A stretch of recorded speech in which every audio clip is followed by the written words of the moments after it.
In a significant move that highlights the continuing crackdown on dissent, Hong Kong's government has cancelled the passports of several overseas critics, including Canadian-born Dennis Kwok, a former lawmaker, and lawyer Ted Hui. This measure, announced on Christmas Eve, is part of an ongoing national security crackdown that targets exiled dissidents, continuing a trend of increasing repression against Hong Kong's pro-democracy movement. The Hong Kong authorities have also issued arrest warrants with bounties of up to 1 million Hong Kong dollars, that is approximately $185,000, for the capture of 6 overseas activists.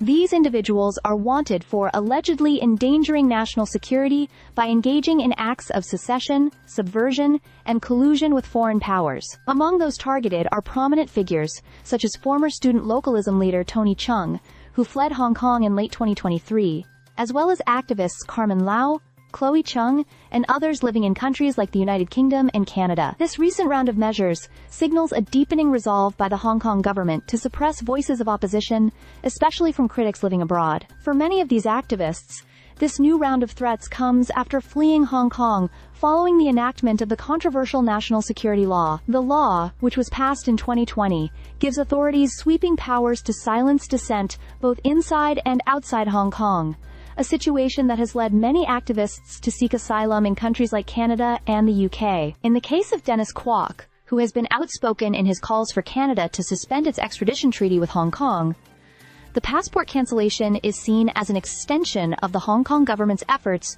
to prevent its critics from seeking refuge abroad. In response, Kwok has called for further actions from Canadian authorities to ensure that Hong Kong's tactics do not intimidate or threaten activists in exile. Ted Hui, who now resides in Australia, expressed his frustration at the passport cancellations, highlighting that such actions only serve to reinforce the resolve of pro-democracy advocates. In a social media post, he stated that these measures would only encourage democratic nations to extend more protections to Hong Kong exiles, providing more reasons for political asylum. Hui also pointed out the absurdity of revoking a passport that no longer existed in his case, as he had already sought alternative travel documents. The Hong Kong government's tactics have drawn sharp criticism from international human rights organizations. Maya Wang from Human Rights Watch called the bounties a cowardly act of intimidation, emphasizing that this is another attempt to silence the voices of Hong Kong's pro-democracy movement on a global scale. She and other activists have urged governments in countries like the UK, Canada, and Australia